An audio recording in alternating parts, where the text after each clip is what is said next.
you know, this Twitter stuff makes it sound like, oh, can you believe this? Well, no, of course a 19-year-old doesn't know who this guy was if he hasn't been doing much in 10 years. Yeah, I missed that one. I like him a lot. I think some of his movies have been very funny. And he's at Clippers games. That's right. That's right. He's been a lot of... Yeah. He's a big Clipper fan. Anyway, Johnny Kent Show, KFI, AM 640, more stimulating talk radio. And by the way, young people don't really watch the Academy Awards. Yes. And last night didn't make it any better because most of it was tributes to really old films. That's all I kept seeing. Yeah. Like The Wizard. Even I looked at the screen and said that was like 30 years ago. Yeah. Little clips they were showing. Well, and by the way, there's nothing wrong with entertainment for people who are middle-aged and older. I don't, you know, there's this constant thing. It's like, well, young people don't like this. It's like, well, I mean, there's plenty of shows for young people. There could be shows for everybody else too. All right. Well, we're glad to be back on the radio. We thank all of you for your support. We got tons of emails, lots of other correspondence. People left messages. I don't know, Clay, what happened to the moist line? It probably went down, didn't it? Probably, the moist line is broken. The moist line broke for the last 10 days of barraging calls. But anyway, in the studio with us is a woman we have talked to in the past. So it's been a while, though. Jasmyne Cannick is her name, and she came to our attention back at the end of, what year was that? 2007? 05. 05, I think. Yeah, for the Tookie Williams execution. Because we had done a long-running bit. Because there was this effort to get Tookie's life spared. He had killed 4 people, and so there was a whole controversy about that at the time, and that's how we first ran into Jasmyne, and apparently, you know, occasionally we hear from you. Occasionally you write about us. She's emailed us. She's written about us. And you wrote a piece about our whole Whitney Houston incident from 10 days ago. Thank you for coming in. What did you want to talk about? Because I know you wanted to come on, and we said sure. And I'd rather you tell me what you want to discuss. Well, hi. Hi. Yeah, thank you. I just, you know, as a person who listens to KFI from 5 a.m. in the morning when Bill Handel comes on, all the way up until the last word out of Tim Conway Jr.'s mouth. You listen that long? Yes, I do. That's devoted. Holy. All day. I couldn't. Work, car, everything. And as obviously being a black woman, you know, I was really bothered by what you guys said because, you know, I listen to KFI, I listen to you guys because of the politics. I listen to you for the politics, and you guys make me laugh. But you guys are the only station for me in Los Angeles that talks about the issues that I care about, the issues that, you know, really move me in a way that moves me. You know, I work in the media, I work in politics, and you guys are it for Southern California. So I was just really bothered, and I was obviously listening when it happened, and I remember being at my desk like, wait a minute, what?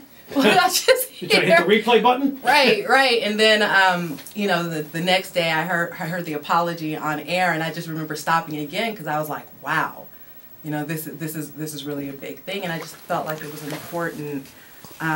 Just to be able to come in and just say that to you. Like, I know that the majority of your listeners aren't African American, but you do have some. And I think for me, and I think probably for most people, it's not so much that, you know, Whitney Houston is a black woman. I think it's just the issue of, you know, it's not okay for any man to call any woman that name. I don't care if you're white, you're black. I don't want a black man, you know, calling a woman that name, or a white man, and on down the line. And I just wanted to let you guys know you do have listeners like me out there who are caught in the middle. Yes, and you did point out in your recent column that it's in too much of the music, too. Right.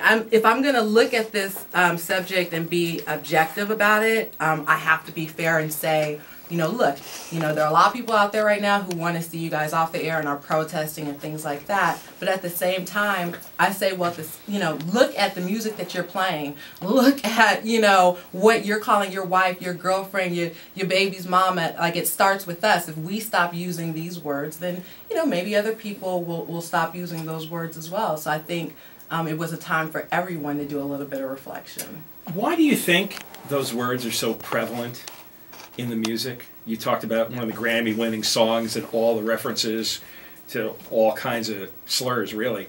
You know, it's really in the culture. It's on the radio all the time. You know, I know a lot of kids listen to those songs. You know, when I'm doing carpooling, they want to hear, you know, one of the top 40 stations, and you hear this stuff, and those words are really in the air all the time. Yeah. Yeah. Why do you think it's so prevalent? You know, obviously it sells, and you know, a lot of the music, the industry is about making money, and I think we've just changed. I was telling, you know, I was having this conversation with my grandmother. It's like, you know, her generation, they didn't use those words to describe people, or to, you know, or as a term of endearment, and we've just transitioned, you know, out through the generations into accepting it. So hopefully we'll make a change, but I seriously doubt that. But I want to say to other people who are upset with you guys for using it, that if you use the word, you need to put yourself in check as well. Yes. Yes, we heard that loud and clear. And what we said last week with our apology, we meant it. Yeah. Well, yeah, it wasn't intended to be that way. I can assure you that. And I just want to say, I don't represent all black people. I'm just one of someone who happens to be a listener. You know, I want to continue to listen. I want to continue to listen to KFI. And I want you guys to stick to what it is that you guys do and that you guys do well. You know.